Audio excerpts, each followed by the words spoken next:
حضرت پیر پٹھان شاہ سلیمان توسوی رحمتullah تعالی علیہ غوث زمان توسہ شریف میں شہباز طریقت لیتے ہیں. حضرت پیر پٹھان رحمتullah تعالی علیہ نائی سے اپنے سر کے بال منڈوا رہے تھے. آدھے سر کے بال اس نے کاٹ دیے تھے, مونڈ دیے تھے, اور آدھے سر کے بال ابھی باقی تھے.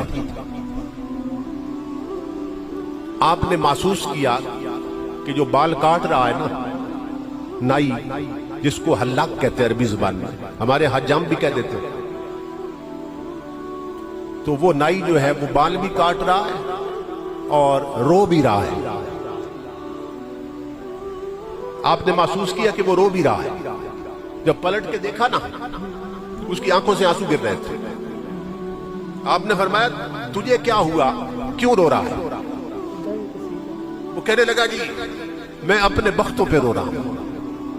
میرا ایک ہی بیٹا تھا, گھر سے روٹھ کر نکلا تھا, آج 15-16 سال ہو گئے, ہم ڈھونڈ ڈھونڈ کے تھک گئے مگر نہیں ملا.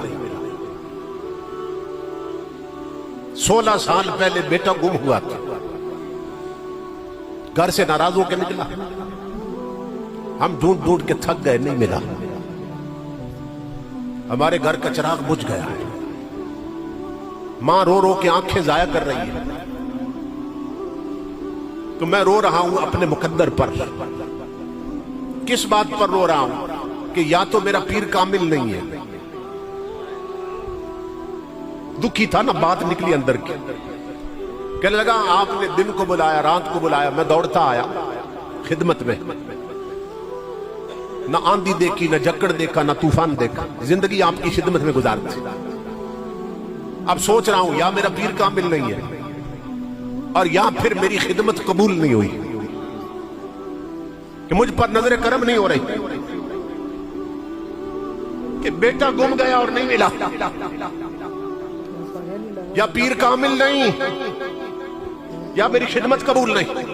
جب یہ لفظ بولے نا حضرت پیر پٹھان جلال میں آ گئے. اس کا ہاتھ پکڑا, فرمایا باقی بال بعد میں کاٹنا, پہلے گھر جاؤ اپنے بیٹے کو ملاؤ.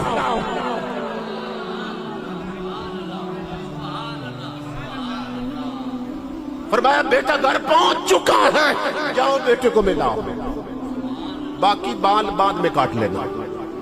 اس نے جوتے بھی نہیں پہنے, بھاگ گیا. جب گھر کا دروازہ کھولا نا تو بیٹا ماں کے سینے لگا ہوا تھا. اس نے دوڑ کر بیٹے کو سینے سے لگایا, ماتھا چوما اور حیران ہو کے کہنے لگا بیٹا 16 سال ہو گئے, ہم ڈھونڈ ڈھونڈ کے تھک گئے, تو کدھر گیا تھا؟ اس نے کہا جب گھر سے میں نکلا تھا ناراض ہو کے نا, ایک قافلہ دلی جا رہا تھا جس کو دلی کہتے ہیں, تو وہ ایک قافلہ جا رہا تھا, میں بھی اس میں چلا گیا. دلی میں جا کر میں ایک ہوٹل پہ ملازم ہو گیا تھا. ہوٹل کا جو مالک تھا وہ مجھے کپڑے بھی دے دیتا تھا, 2 وقت کی روٹی بھی دیتا تھا, اور میں کام کیا کرتا تھا, جھاڑو دے دیتا تھا اور برتن دھو دیتا تھا ہوٹل پہ. تو باپ نے کہا تو بیٹا تو پھر اچانک یہاں کیسے پہنچا ہے, تو دلی میں تھے؟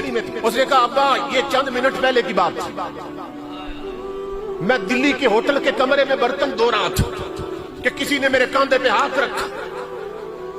میں نے پلٹ کر دیکھا تو ایک بزرگ کھڑے تھے.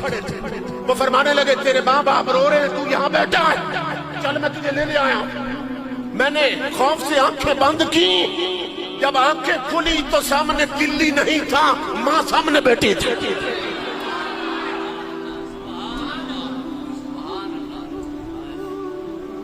باپ کی چیخ نکلی, کہنے لگا بیٹا وہ جو بزرگ لائے ہیں ان کی کوئی نشانی یاد ہے؟ کہنے لگا ابا اور تو کوئی نشانی یاد نہیں, ہاں اتنا یاد ہے آدھے سر کے بال کٹے تھے, آدھے باقی تھے.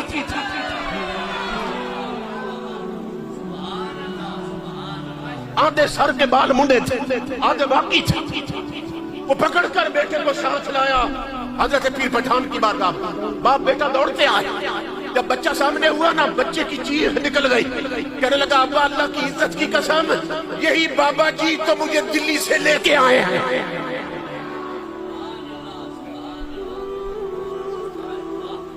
یہی بابا جان مجھے دلی سے لے کے آئے۔ تو حضور کو کہتا ہے تاجدار کائنات حاضر و ناظر نہیں، یہ مصطفیٰ کے غلاموں کے غلام ہیں، ایک ہی وقت میں یہاں بھی ہیں وہاں بھی ہیں۔